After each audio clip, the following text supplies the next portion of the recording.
Bismillahirrahmanirrahim. Assalamualaikum warahmatullahi wabarakatuh. Teman-teman Maestro 2 dimanapun berada, mari sama-sama kita lanjutkan materi tutorial bisnis, hukum bisnis untuk pertemuan ke-6. Di pertemuan ke-6 ini kita akan membahas tentang hukum perusahaan. Pertama kita akan lihat dulu pengertian dari perusahaan. Nah, kalau menurut Undang-Undang Nomor 3 Tahun 1982 tentang wajib daftar perusahaan, yang dinamakan perusahaan adalah setiap bentuk usaha yang menjalankan setiap jenis usaha yang bersifat tetap dan terus-menerus dan didirikan, bekerja, serta berkedudukan dalam wilayah negara Indonesia untuk tujuan memperoleh keuntungan atau laba. Nah, dari pengertian tersebut, ini ada beberapa unsur dari perusahaan. Yang pertama, yang namanya perusahaan ini pasti adalah badan usaha, yaitu organisasi yang menjalankan kegiatan usaha. Bentuknya bisa perseroan terbatas, bisa persekutuan komanditer, bisa firma, bisa koperasi, bisa perusahaan umum atau perum, bisa juga perseroan atau persero. Kemudian yang kedua, kegiatan usaha. Nah, di dalamnya ada aktivitas yang dilakukan untuk menghasilkan laba, baik di bidang manufaktur, di bidang jasa, ataupun di bidang perdagangan. Kemudian yang ketiga adalah dilakukan terus-menerus, yaitu kegiatan usaha berjalan hingga batas waktu yang tidak ditentukan. Kemudian yang keempat, sifatnya tetap, yaitu kegiatan tidak berubah atau berganti dalam waktu singkat. Kemudian kelima, terang-terangan, yaitu ditujukan kepada dan diketahui oleh umum. Bebas berhubungan dengan pihak lain, diakui dan dibenarkan oleh pemerintah berdasarkan undang-undang. Nah, kemudian yang paling penting juga adalah mencari keuntungan, yaitu nilai lebih yang diperoleh dari modal yang diusahakan. Lalu adanya pembukuan, yaitu catatan mengenai hak dan kewajiban yang berkaitan dengan kegiatan usaha perusahaan. Ya, bisa pembukuan tentang keuangan, pembukuan tentang personal pekerjanya, pembukuan tentang administrasi perusahaannya, dan lain-lain. Nah, sekarang kita lihat bentuk hukum dari perusahaan. Ya. Nah, ini ada macam-macam bentuk hukum perusahaan. Yang pertama ada firma atau disingkat FA dan persekutuan komanditer atau CV. Nah, ini diatur dalam Kitab Undang-Undang Hukum Dagang. Jadi firma dan CV ini diatur dalam KUHD. Kemudian ada juga yang bentuknya perseroan terbatas atau PT. Nah, kalau PT ini diatur dalam Undang-Undang Nomor 40 Tahun 2007. Lalu ada juga perusahaan umum atau perum dan perusahaan perseroan atau persero. Nah, ini diatur dalam Undang-Undang Nomor 9 Tahun 1969. Jadi macam-macam bentuk badan hukum perusahaan ini diatur dalam undang-undang yang berbeda gitu ya. Nah, berikutnya kita lihat pengusaha ya. Apa ini yang disebut sebagai pengusaha? Ya.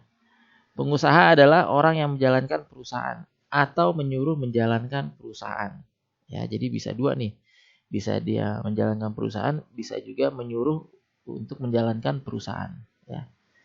Kalau menjalankan perusahaan artinya dia mengelola sendiri perusahaannya, ya, baik sendiri maupun dengan bantuan pekerja. Nah, dia juga bisa menyuruh orang lain untuk menjalankan perusahaan dengan memberikan kuasa. Jadi pengusaha ini tidak harus menjalankan perusahaannya sendiri, dia juga bisa menyuruh orang lain untuk menjalankan perusahaan dengan memberikan kuasa. Nah, lalu kita lihat pemimpin perusahaan, ya. Jadi kalau misalnya tadi si pengusaha menyuruh orang lain untuk menjalankan perusahaan, maka orang yang diberi kuasa tersebut kita sebut sebagai pemimpin perusahaan, yaitu orang yang diberi kuasa untuk menjalankan perusahaan. Nah, jadi pemimpin perusahaan ini adalah pemegang kekuasaan tertinggi dalam menjalankan perusahaan. Nah, kalau di perusahaan-perusahaan besar, pemimpin perusahaan ini bentuknya dewan yang disebut sebagai dewan direksi atau board of director. Nah, dewan direksi ini biasanya dipimpin oleh direktur utama atau dirut atau istilahnya chief of executive officer ya, CEO. Nah, di bawah direktur utama ini ada direktur-direktur lain yang memimpin fungsi tertentu, misalnya direktur pemasaran, direktur keuangan, direktur produksi, kemudian ada juga mungkin direktur HRD, ya macam-macam. Tapi semua mereka adalah direktur yang tergabung dalam dewan direksi, dipimpin oleh direktur utama atau CEO. Berikutnya kita lihat bentuk usaha bukan badan hukum. Nah, jadi yang namanya bentuk usaha ini ada yang berbadan hukum, ada juga yang bukan badan hukum. Nah, kita lihat dulu yang pertama yang bukan badan hukum. Ada yang namanya bentuk perseorangan, ya. Nah, kalau perseorangan ini didirikan dan dimiliki oleh pengusaha perseorangan dan bukan badan hukum. Bentuk hukum menurut bidang usahanya bisa berupa manufaktur, bisa perdagangan, bisa juga jasa. Statusnya perusahaan swasta. Nah, contohnya kalau di pinggir-pinggir jalan ada kedai kopi atau warung rokok gitu ya, atau warteg gitu ya, atau rumah makan Padang. Nah, itu termasuk perseorangan, ya. Kemudian ada juga bentuk perusahaan yang persekutuan. Nah, ini masih bentuk usaha bukan badan hukum. Ya, bentuknya persekutuan. Ciri-cirinya yang pertama didirikan dan dimiliki oleh beberapa pengusaha secara kerjasama. Jadi ada beberapa pengusaha, mereka bersekutu, bekerja sama, mendirikan satu perusahaan. Nah, persekutuan ini bentuknya bisa berupa firma, bisa juga persekutuan komanditer atau CV. Usahanya juga bisa berupa manufaktur, bisa juga perdagangan, bisa juga jasa. Statusnya swasta. Nah, kita lihat dulu yang pertama firma. Jadi perusahaan persekutuan ini tadi ada dua. Yang pertama firma, yang kedua adalah persekutuan komanditer atau CV. Kita lihat dulu yang pertama firma. Firma artinya nama bersama, yaitu persekutuan perdata yang didirikan untuk menjalankan perusahaan dengan nama bersama. Nah, ini ada di pasal 16 KUHD, ya. Maksudnya persekutuan adalah perjanjian dengan mana dua orang atau lebih mengikatkan diri untuk menyetorkan sesuatu kepada persekutuan dengan tujuan memperoleh manfaat atau keuntungan. Ya, jadi mereka bikin perjanjian dua orang atau lebih, ya sama-sama menyetorkan sesuatu untuk kemudian dijadikan usaha gitu ya, supaya nanti bisa menghasilkan manfaat atau keuntungan. Nah, dalam firma semua sekutu secara pribadi harus aktif menjalankan perusahaan ya untuk mencari keuntungan bersama dengan tanggung jawab bersama secara pribadi gitu ya. Nah, penggunaan nama bersama bisa dilakukan sebagai berikut ya. Bisa menggunakan nama seorang sekutu, misalnya firma Haji Mahmud. Mungkin dia sekutu yang paling utama kali ya.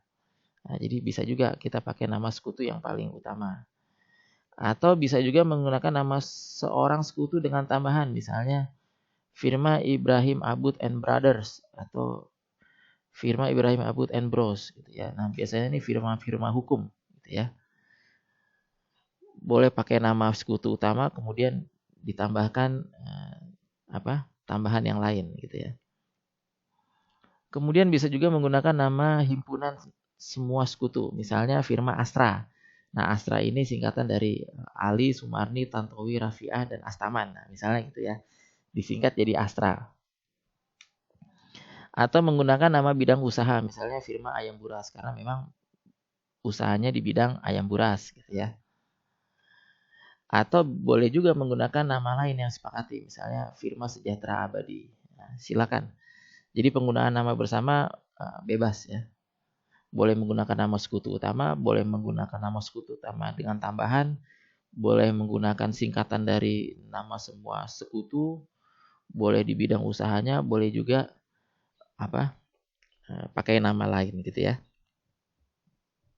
Nah, kemudian yang kedua kita lihat bentuk persekutuan nih, yang namanya persekutuan komanditer atau CV. Nah, CV ini adalah firma yang mempunyai satu atau beberapa orang sekutu komanditer. Nah, yang disebut sebagai sekutu komanditer adalah silent partner atau sekutu yang hanya menyerahkan uang atau barang atau tenaga sebagai pemasukan persekutuan dan tidak turut campur dalam pengurusan atau penugasan persekutuan. Jadi kalau dalam CV ini ada sekutu yang aktif, ada sekutu yang pasif. Yang pasif ini dia hanya nyetor modal tapi dia nggak ngurusin perusahaan gitu ya. Nah, kita sebut sebagai sekutu komanditer atau silent partner. Ya. Nah, dia hanya dapat keuntungan dari pemasukannya atau dari modalnya saja. Kemudian juga tanggung jawabnya terbatas pada modal yang disetor gitu ya, atau pemasukannya. Nah, kita lihat dalam CV ini ada 2 sekutu tadi ya. Ada yang namanya sekutu komplementer, ini sekutu aktif yang menjadi pengurus persekutuan. Jadi dia yang aktif mengurus perusahaan. Kemudian ada sekutu komanditer. Sekutu komanditer ini sekutu pasif yang tidak mengurus persekutuan. Jadi dia hanya nyetor modal aja gitu ya. Nah, kemudian kita lihat bentuk usaha yang berbadan hukum. Kalau tadi yang tidak berbadan hukum, nah kalau sekarang ini yang berbadan hukum. Bentuk usaha berbadan hukum ya ini bisa bentuknya swasta, bisa bentuknya koperasi, bisa juga bentuknya BUMN atau badan usaha milik negara. Nah, kita lihat yang swasta. Perusahaan swasta ini didirikan dan dimiliki oleh beberapa orang pengusaha secara kerjasama. Ya. Bentuk hukumnya bisa berupa PT, bisa juga berupa koperasi. Nah, kalau perusahaan negara ini didirikan dan dimiliki oleh negara. Ya. Bentuk hukumnya bisa perusahaan umum atau perum, atau bisa juga berupa perusahaan perseroan atau persero. Nah, apa nih karakteristik usaha berbadan hukum? Ya, yang pertama dia memiliki kekayaan sendiri, yaitu setiap perusahaan berbadan hukum harus memiliki kekayaan sendiri, ya harus punya modal maksudnya, ya. Kemudian harus memiliki anggaran dasar. Ya, anggaran dasar ini disahkan oleh menteri. Kalau anggaran dasar PT ini disahkan oleh Menteri Hukum dan HAM. Kalau anggaran dasar koperasi disahkannya oleh Menteri Koperasi. Nah, kalau anggaran dasar Perum atau Persero disahkannya oleh Menteri Keuangan. Kemudian yang ketiga harus punya yang namanya pengurus ya. Badan pengurus ini ditetapkan dalam anggaran dasar ya. Lalu punya tujuan ya. Sebagai badan hukum maka perusahaan mempunyai tujuan sendiri yang tercantum dalam anggaran dasar, yaitu mencari keuntungan atau laba. Nah, kita lihat dulu yang pertama terkait dengan bentuk perusahaan yang berbadan hukum ya, PT atau perseroan terbatas ya. PT ini adalah badan hukum yang merupakan persekutuan modal ya, didirikan berdasarkan perjanjian melakukan kegiatan usaha dengan modal dasar yang seluruhnya terbagi dalam saham dan memenuhi persyaratan yang ditetapkan dalam undang-undang. Nah, kalau kita lihat dari pengertian tadi ada unsur-unsur perseroan terbatas ya. Yang pertama badan hukum. Artinya PT ini adalah harus memenuhi syarat sebagai pendukung hak dan kewajiban ya, sebagai badan hukum. Kemudian persekutuan modal. Artinya PT ini adalah kumpulan atau asosiasi modal. Ya, bila membutuhkan dana maka dapat menjual atau menawarkan saham kepada pihak lain. Jadi modal dalam perseroan terbatas itu dinyatakan dalam bentuk saham gitu ya. Kalau dia butuh modal tambahan, dia bisa menerbitkan atau menjual saham gitu ya. Kemudian perjanjian, artinya didirikan berdasarkan perjanjian 2 orang atau lebih ya, dan tertulis dalam anggaran dasar.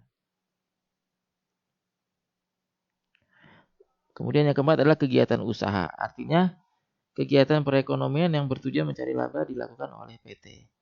Ya, apa nih kegiatan usahanya? Bisa di bidang manufaktur, bisa di bidang jasa, bisa di bidang perdagangan. Lalu modal dasar. PT harus memiliki modal yang terjemahkan dalam bentuk saham ya. Dan ini terpisah dari kekayaan pribadi para pendiri. Ya, jadi harus dipisahkan dari kekayaan pribadi. Artinya tidak boleh uang pribadi bercampur dalam uangnya PT gitu ya, atau uang PT bercampur dengan uang pribadi. Lalu memenuhi persyaratan. Nah, jadi PT harus memenuhi persyaratan dalam undang-undang. Nah, kita lihat organ dari perseroan terbatas. Jadi di dalam PT ini organnya apa saja gitu ya. Yang pertama adalah Rapat Umum Pemegang Saham atau disingkat RUPS. Nah, RUPS ini adalah organ perseroan yang memiliki wewenang yang tidak diberikan kepada organ lain. Organ lainnya siapa saja? Yang pertama adalah di Dewan Direksi atau Board of Director. Ini adalah organ perseroan yang berwenang dan bertanggung jawab penuh atas pengurusan perseroan. Jadi yang menjalankan PT ini adalah dewan direksi, ya. Kemudian ada juga organ yang lain namanya Dewan Komisaris, yaitu organ perseroan yang melakukan pengawasan secara umum. Jadi kalau Dewan Direksi ini yang menjalankan perusahaan, Dewan Komisaris yang melakukan pengawasan, gitu ya. Lalu kita lihat koperasi. Nah, jadi selain PT ada juga bentuk badan usaha yang namanya koperasi. Nah, secara umum koperasi adalah kerjasama yang terjadi antara beberapa orang untuk mencapai tujuan yang sulit dicapai secara perorangan. Jadi kalau satu orang ini kayaknya susah untuk mencapai tujuan, nah dia harus berkumpul dengan orang yang lain untuk mencapai tujuan yang sama. Bisa dalam bentuk koperasi gitu ya. Misalnya ada seorang petani, ya kalau dia mau jualan sendiri susah gitu ya.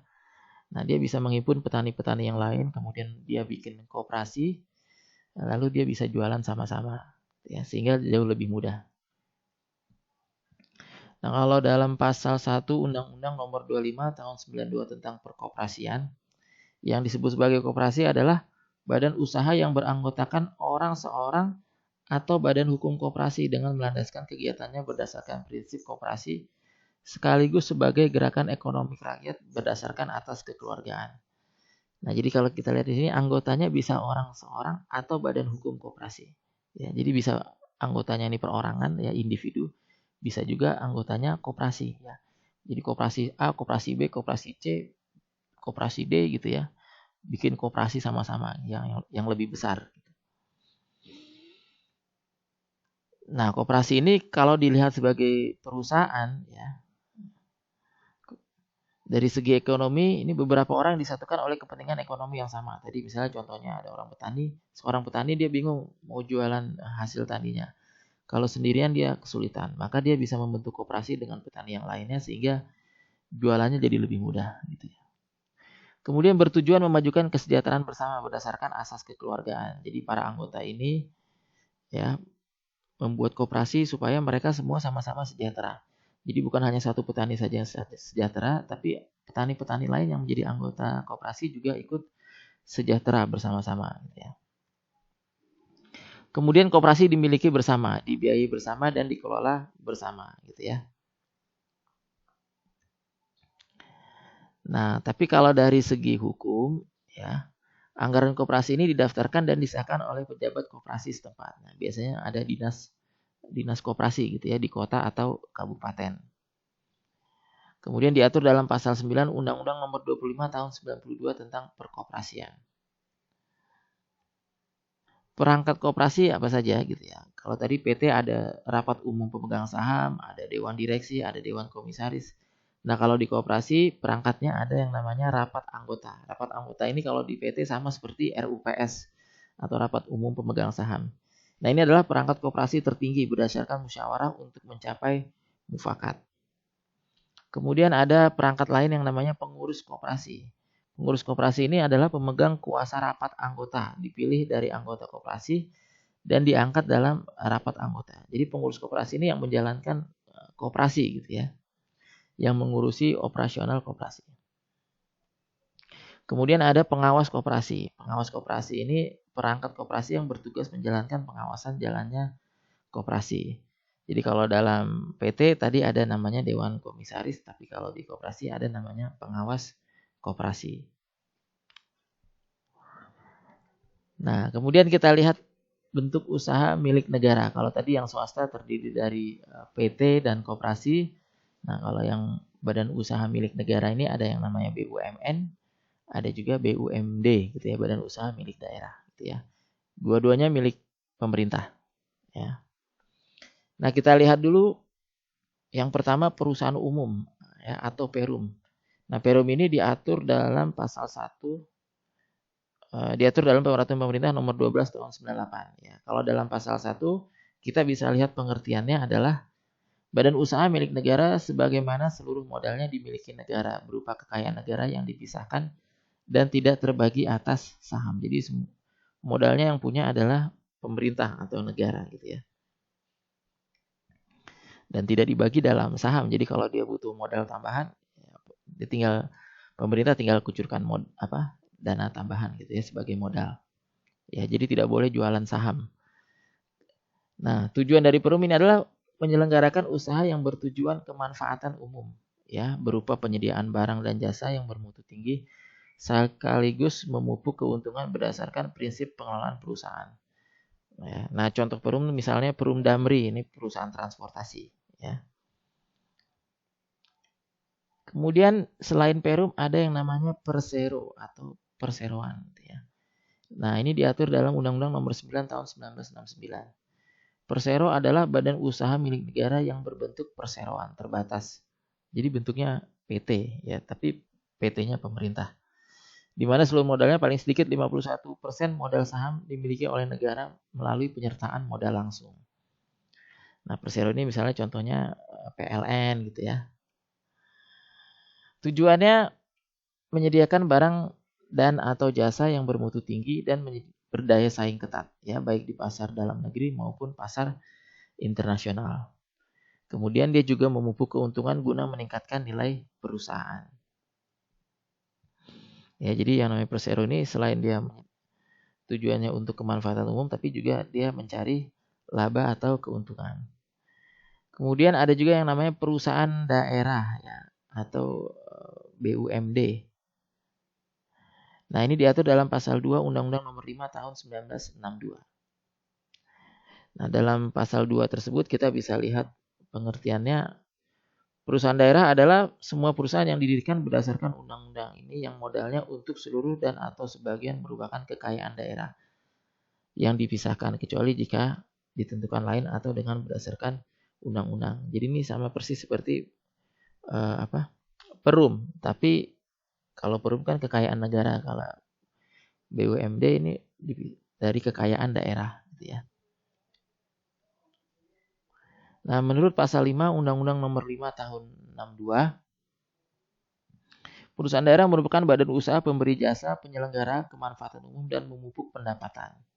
Nah, jadi dia sebagai pemberi jasa penyelenggara untuk memberikan manfaat secara umum, tapi juga memupuk pendapatan atau mencari keuntungan.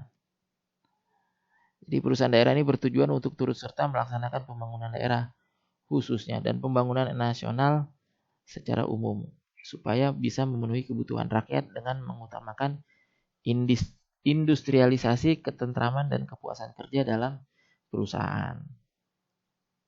Nah, demikian pembahasan kita tentang hukum perusahaan. Terima kasih banyak atas perhatiannya. Assalamualaikum warahmatullahi wabarakatuh.